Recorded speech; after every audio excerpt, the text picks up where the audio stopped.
late to go for the set date for my trial. They kept giving me set date after set date after set date.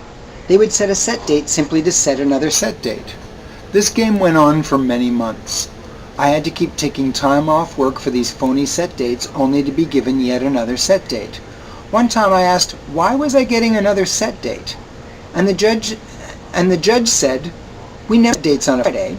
Meanwhile, my new set date was also set for a Friday. Always was the threat that if I didn't show up each time, I would be charged. What was that harassment about? The judge came very close to having a complaint filed against her with the Law Society of Upper Canada. When my lawyer, Brenda Nichols, had her first meeting with the Crown Attorney, she was offered a plea bargain.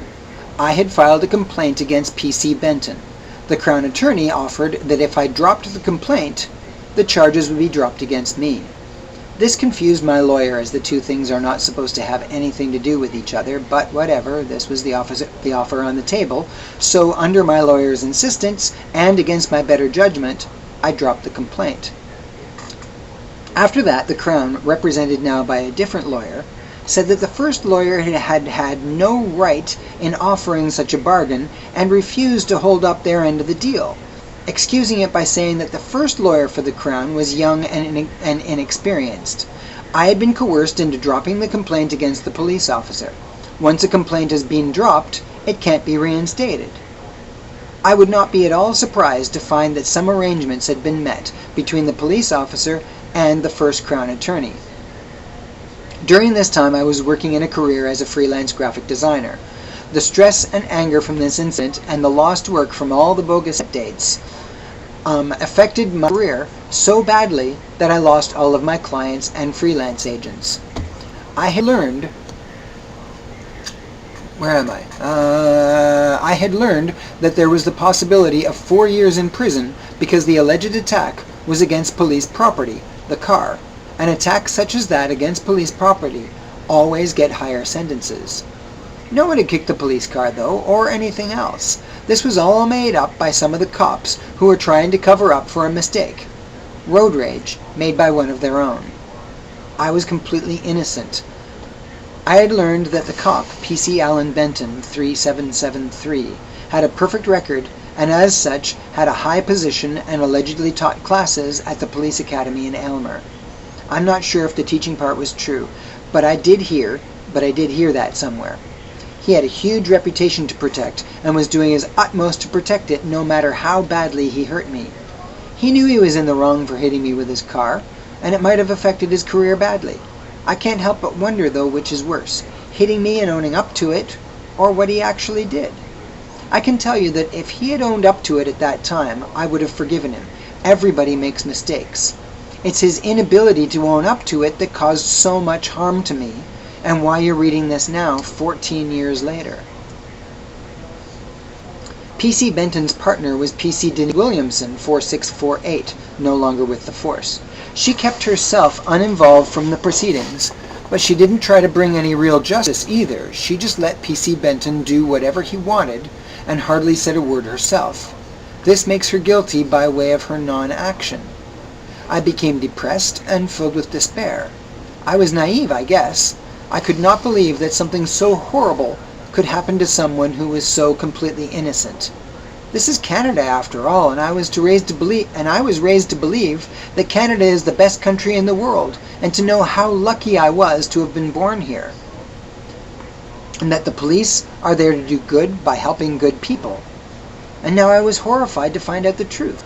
I couldn't help but think about the innocent people who were rotting in prisons around the world and worse, right here in Canada. I felt unified with them and my heart went out to all of them. I felt betrayed by all I believed to be good in this world, and I wanted to die. I could not live in a world where such terrible things happened to innocent people. What I didn't realize was that I had developed a severe case of post-traumatic stress disorder. I was traumatized by the experience, disillusionment that an organization that I had been raised to believe in as good and to always be respected had been found to be so corrupt as to be willing to send an innocent person to jail simply to cover up for the poor judgment of one of its own officers. That was too much for me to deal with, along with the simple injustice of it all. I was innocent of all this that was happening to me. How dare they press charges against me? I didn't do anything wrong. I now understand why so many people mistrust the police, and I totally see how such behavior from the few make the jobs of the many so much more difficult. Since that time, I don't trust any Toronto police officer at all, and I consider them all to be corrupt. I feel safer that way. At least that way, I'm not placing trust in someone who could potentially not be trustworthy. And if they are trustworthy, well, too bad, so sad. I've no way of telling them apart. Best to simply assume them all to be corrupt. I'm sure all of their jobs would be way easier if more people trusted them. But it's easy to see why so many don't. This trauma had me so angry about injustice that I became a very angry person. I would yell at anyone for the slightest injustice. Store clerks, waiters, people blocking escalators, and even my clients, bosses, and freelance agents. No one was exempt from my PTSD-induced wrath. As you can see, this made it very difficult to keep employment or even friends and relationships. This made me so financially poor that I ended up sleeping on sidewalks and in parks. You know, the cold ground takes all the heat from your body and chills you right to the bone, even in the heat of summer. My entire life fell to pieces as a result of the actions of Officer Benton. The anger, however, was the only thing that kept me going and kept me from killing myself. It gave me a purpose, and I was vigilant in it. It became a mask for the deeper despair that I had from it all, including the embarrassment and shame of poverty. I remember the trial of João Rollo, where we had a dozen witnesses as to his innocence. But the police brought in a few witnesses who strangely no one even remembered as having been there at the time. They all gave identical stories of João's guilt, and the judge chose to believe the cops over the witnesses. This was a judge with a reputation for always siding with the police no matter what the circumstances. He was clearly biased in placing his sentence against João. He said that João was guilty of preventing motorists from their right of driving their cars. That's not a right, it's a privilege. After that joke of a trial, I was even angrier than before because I was even more terrified than before. Later, João Rollo won an appeal with a different judge. However, the entire experience cost him a lot too. He no longer resides in Canada, having returned to his native Portugal. When my own trial came, my brother and father drove down from Collingwood to show support for me. When we arrived outside the courtroom of Old City Hall, there were 6 uniformed Toronto police officers waiting there to be witnesses. Funny, there were only 2 cops in the car that hit me and 2 more in a second car which showed up after my arrest. But 6 here as witnesses? That's pretty funny. The other officers were Detective James McCrell, 6909, PC Paul Van Cedars, 2439, PC Philip Chung, 4096, and PC Adelio Alamag, 89. None of these four were present at the time of the incident or my arrest. However, the last 2, Chung and Alamag, are credited with my arrest along with PC Benton. I assume that they're the officers who were in the second car which arrived after I was already arrested. PC Van Cedars is credited as the investigator. I think that means that he played the role of bad cop, but I'm not entirely sure. All I know is that none of these cops were there at the time, and yet here they were all as witnesses. I have no idea who this Detective McCrell was, or what role he had in it, if any at all. About 5 minutes before the doors to the courtroom opened, my lawyer Brenda came up to me with great news. She had informed the Crown Attorney that if they did not go with the original plea bargain, that we would be pressing criminal charges against the Crown for improper procedure. The Crown had, under this new light, decided to allow the plea bargain as originally offered, and the mischief charge was going to be dropped, under the provision that I agreed to plead guilty to the lesser traffic offense of failure to stop. Stop for what? There was nothing to stop for. We were in the middle of the block. The charge was completely made up too, but okay. I did just that. The judge, however, put the fine for the traffic offense up to $500, and then I had to pay another court fee on top of that. I was pretty angry about that. After all I'd already lost, and all it had already cost me, to have to pay such a large fine and fee too. I attempted to contact Officer Benton about a week after the court date. I wanted to talk to him about what he did to me and see if I could get him to apologize. Instead, I barely got a few words out of my mouth, and he told me that if I contacted him again, he would make my life very difficult. A threat.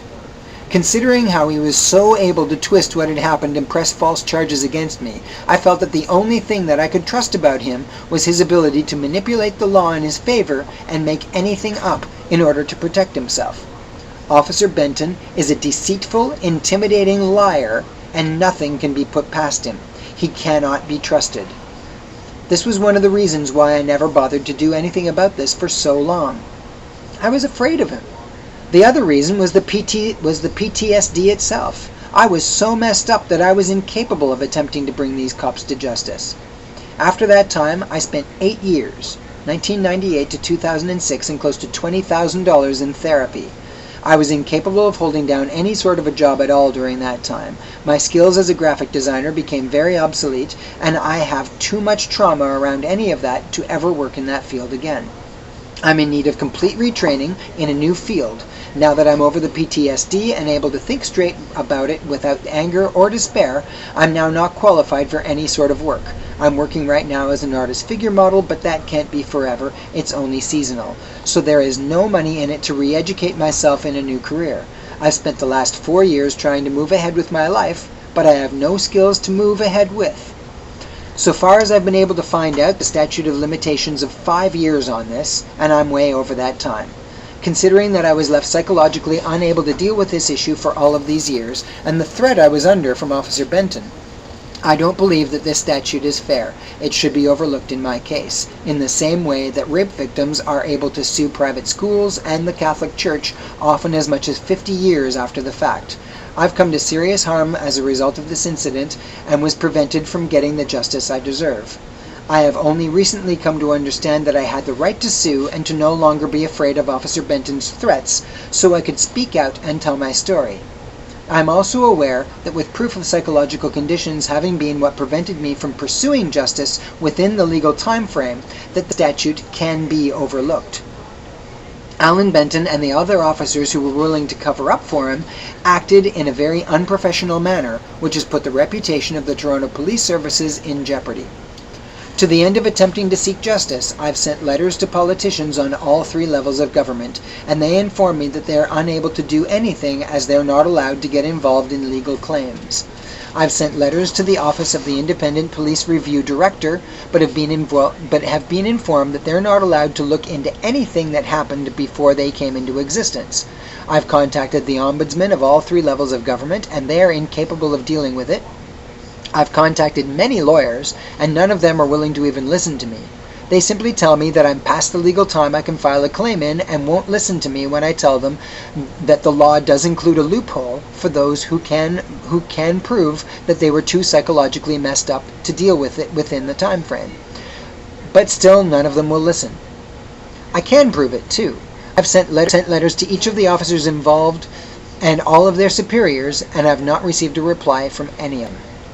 I've contacted the Toronto Police Services regarding this issue and requested a meeting with Police Chief William Blair, but as of April 7, 2010, that request has been met with refusal from Sergeant Chris Blackman, 4207, who insists that I'm only allowed to proceed according to due process through the legal system at my expense, even though I'm innocent of all charges and have been forced into poverty by this issue.